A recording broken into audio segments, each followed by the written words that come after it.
지난 12일 중국 텐진항에서 맹독성 물질인 시아나나트륨이 대량으로 보관돼 있던 물류 창고가 폭발을 했었죠. 저희도 자세히 전해드렸는데, 근데 그 이후에 이 독극물이 우리나라로까지 들어오는 것 아니냐, 이런 불안감이 커지고 있습니다. 특히 SNS상에서 여러 가지 얘기들이 괴담처럼 번지고 있는데, 오늘 저희가 이 전문가의 얘기들을 자세히 들어보면서 과연 우리나라에 영향을 줄 수 있는지, 중국 현지에선 지금 어떤 상황인지 이 특파원까지 연결해서 자세하게 정리를 해드리도록 하겠습니다. 자, 이번 소식은 천상철 차장과 함께합니다. 천 차장. 네. 자, 일단 사고가 난 뒤에 SNS에 글이 번지고 있어요. 저도 이 글을 받았는데, 카카오톡으로. 네. 여기에 핵심적인 내용의 진위부터 좀 가려야겠습니다. 네, 일단 한 4가지 정도로 요약을 할 수 있겠는데요. 첫 예. 번째, 피부에 빗물이 묻지 않게 조심하세요. 네. 비에 이제 유독성 물질이 섞여 있기 때문에 닿으면 굉장히 위험하다. 이런 내용이었고요. 두 번째는 텐진항 폭발 지점 3km까지 독극 물질인 시아나나트륨, 그러니까 청산가리 물질이 들어있는 예. 그게 지금 있기 때문에 모든 인력이 철수 명령이 하달돼서 거기에 있는 주민은 물론이고 현장의 지휘부, 경찰, 소방관 다 대피했다. 이런 이제 소문이 돌았습니다. 예. 그리고 이제 세 번째로는 700톤의 시아나나트륨이 폭발로 인해서 모두 사라졌다. 예. 이게 어디로 갔겠느냐? 결국 공기 중으로 올라갔고 이게 구름으로 만들어져서 비로 내릴 수 있다. 이게 한국으로 올 수 있다. 예. 이런 내용이었고요. 그래서 공포가 커진 거잖아요, 그렇습니다. 지금. 그다음에 이 시아나나트륨은 물과 반응해서 생성되는 이 물질인데 예. 독일 나치가 2차 대전 때 학살용 독가스로 썼던 물질이기 때문에 굉장히 위험하다. 이런 4가지 정도의 이 소문이 SNS 타고 급속도로 확산이 됐었습니다. 자, 근데 이게 다 틀린 게 아니잖아요. 이 중에 일부. 맞는 것들도 있고 틀린 것도 있는데, 그렇습니다. 그걸 좀 정리를 해주시죠. 첫 번째부터 소개를 해드리자면 피부에 빗물이 묻지 않게 조심하세요. 이거는 사실이 아닙니다. 그래요? 엊그저께 비가 많이 왔잖아요. 예. 그래서 이게 혹시나 요즘에 워낙 황사만 하더라도 한 2, 3일만 지나면 금방 바람을 타고 우리나라 넘어오지 않습니까? 그리고 또 지난 그 미세먼지도 마찬가지고요. 맞아요. 마침 또 지난 주말에 미세먼지도 있었고 비도 왔었습니다. 예. 그런데 이거는 X입니다. 왜 X인 거예요? 근데 기본적으로요. 네. 이 유출된 물질이 공기보다 무겁습니다.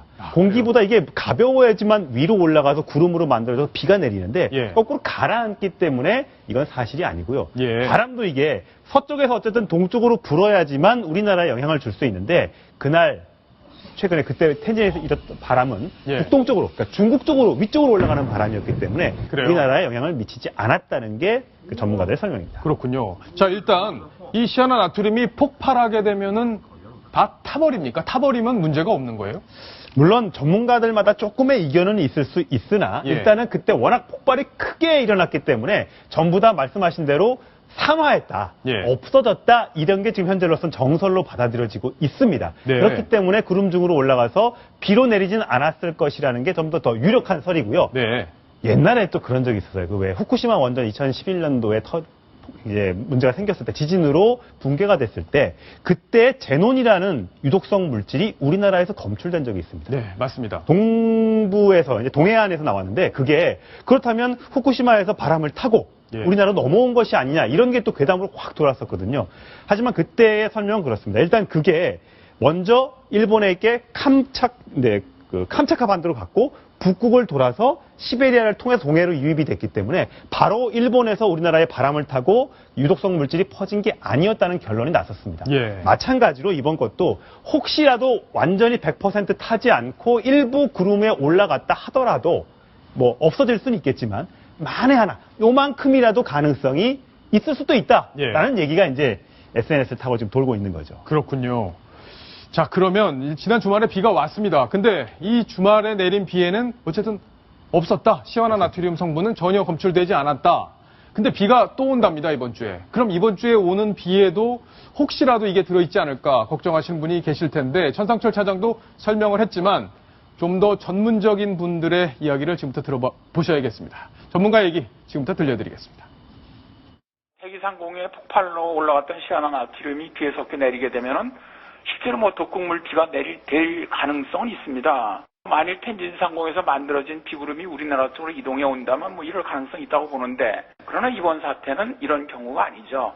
우리나라 쪽으로 그 텐진 쪽에서 만들어진 비구름이 오지 않거든요. 이번 주에도 19일에서 22일 사이에 비가 내릴 것으로 보이고 있는데 그때도 텐진 쪽이 아니라 상해 쪽에서 만들어진 비구름이 우리나라 쪽으로 유입되는 경우입니다. 걱정 안 하셔도 될 것으로 봅니다.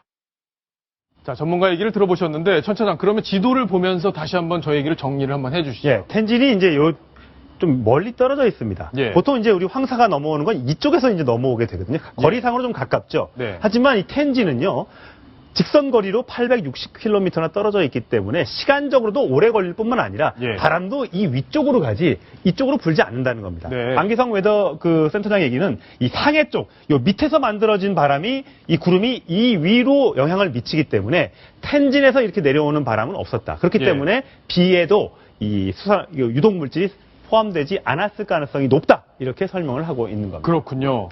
자, 아까 그 네 가지 저희가 포인트, SNS 글들의 포인트를 하나씩 좀 짚어봤는데, 첫 번째는 그럼 거짓으로 드러났고, 네.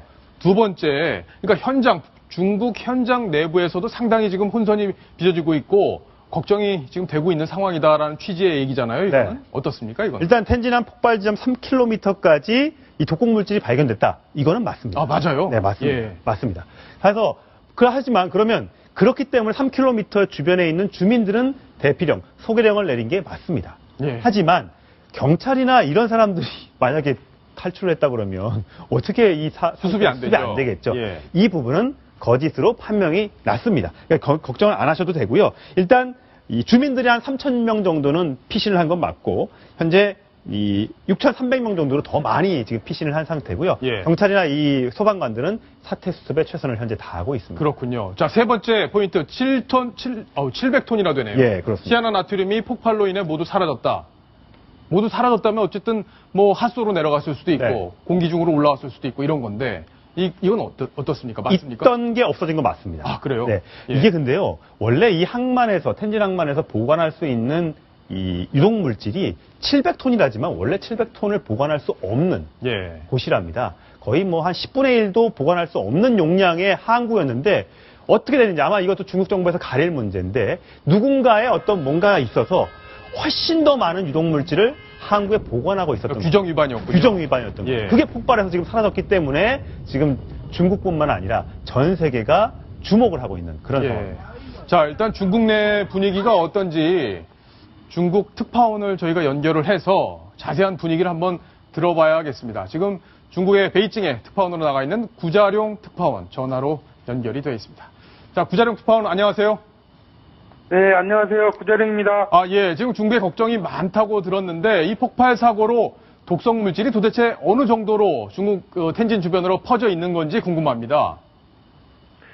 네, 폭발 사고 과정에서 현장에 쌓여있던 시아나나트륨 수백 톤이 유출된 것으로 중국 당국에 의해서 확인됐습니다. 예. 중국 당국은 그렇지만 이 물질이 인근 상수도나 바다로 흘러들어가지 못하도록 했기 때문에 문제가 없다고 밝히고 있습니다. 하지만 청산소다로도 불리는 시아나나트륨은 물과 반응하면 독일 나치가 포로 학살에 사용한 독가스 비슷한 가스로 변해 주변으로 확산될 수 있기 때문에 불안을 주고 있습니다. 하지만 현재 어느 정도까지 퍼졌는지는 아직 확인되지 않고 공식 발표된 바가 없습니다. 예. 자, 주민들 지금 그 주변에 이제 통제가 되고 있다 이런 얘기들이 나오고 있는데 밖에 안 돌아다니는지 돌아다니시는 분들은 이 다 마스크를 착용하고 다니는지 그것도 궁금하네요.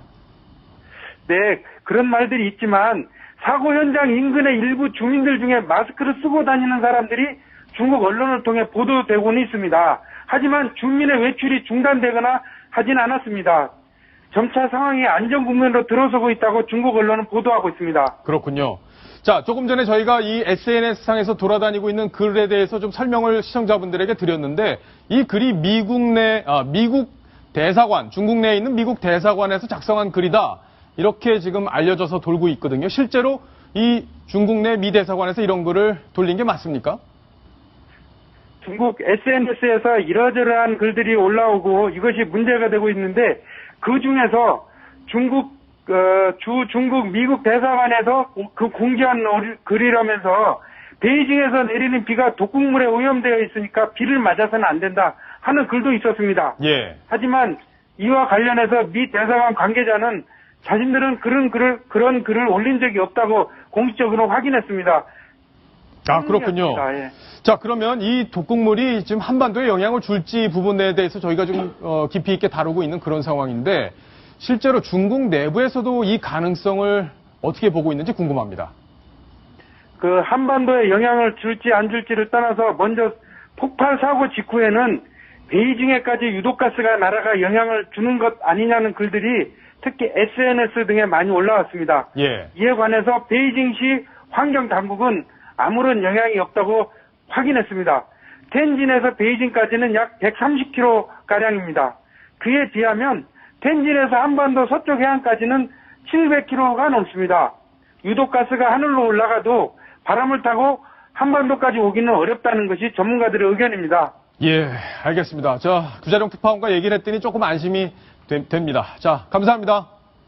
네, 감사합니다. 예, 천상추 차장. 네. 좀 중국에서도 뭐 한반도에 영향을 줄 가능성은 좀 없다. 중국 내부에는 걱정이 좀 어느 정도 그래도 확산되고 있는 상황인데 네. 한반도까지는 오지 않을 거다 이렇게 보고 있는 시각이 많다 이거네요. 그렇습니다.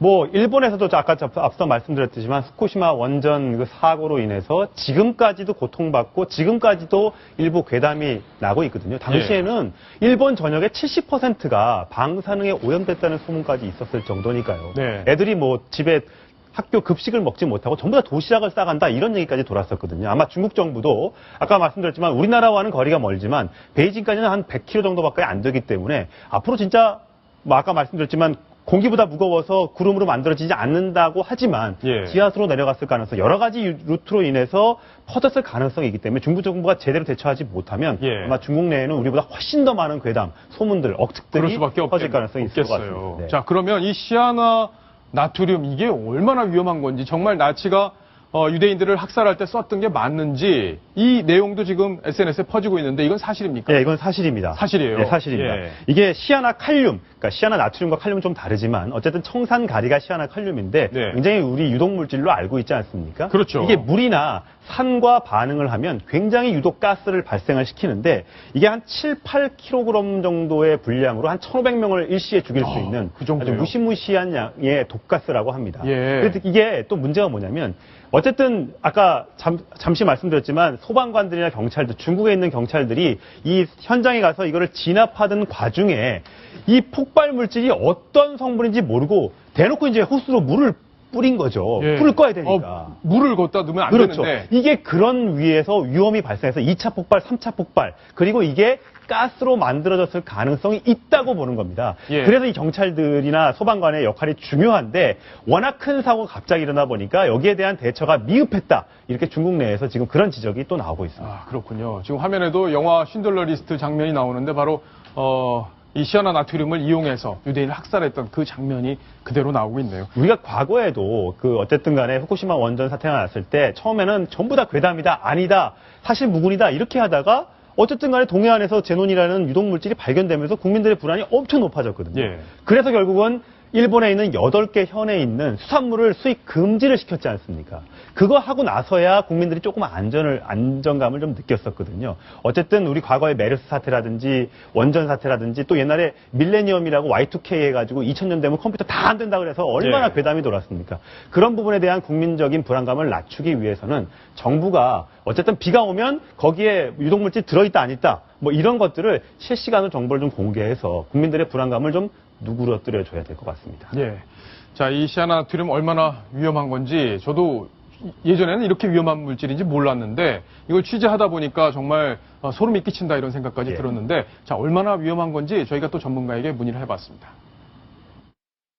시아나나트륨이 유출돼가지고 이제 이게 진짜 우리가 걱정해야 될 정도 상황인지. 물에 이제 닿아서 뭐 산이나 이런 곳이 닿으면은 그냥 아주 독가스가 나오는 거죠. 물이랑 이제 산이 닿으면은 아주 위험한 거죠. 가스만 하더라도. 그러니까 노출되면 바로 사망할 수 있는 그 정도로 위험한 건가요? 그렇죠. 취급은 어떻게 할 수 있는 거예요? 그거는 굉장히 조심해서 다뤄야 되는 물질이에요. 그런데 함부로 쓰면 큰일 나는 거죠, 사실은. 진짜 위험한 물질인 것 같더라고요. 예. 자, 지금 얼마나 피해가 발생했는지 마지막으로 정리를 좀 계속 해주시죠. 늘고 있는 추세인데요. 계속 늘고 있어요. 예, 사망자만 벌써 110명이 넘어, 112명이고요. 예. 그중에 이제 소방관이 21명이 포함이 되어 있습니다. 아유. 실종자는 벌써 55명인데 이 가운데 또 소방관이 85명입니다. 예, 95명이네요. 95명. 예. 아까 말씀드렸지만 이 유독가스를 진압하면서 어떻게 대처를 하는 게 먼저 이걸 짜고 했어야 되는데 무턱대고 하다가 혹시 2차, 3차 폭발로 이런 2차 사망자나 부상자가 발생했을 가능성이 그래서 나오고 있는 거고요. 예. 부상자는 벌써 700명 넘어섰고요. 주택 17,000채, 기업체 2,300곳. 그럼 뭐 금액으로 따지면 수천억 이상의 지금 재산 피해도 지금 예상이 되고 있습니다. 그렇군요.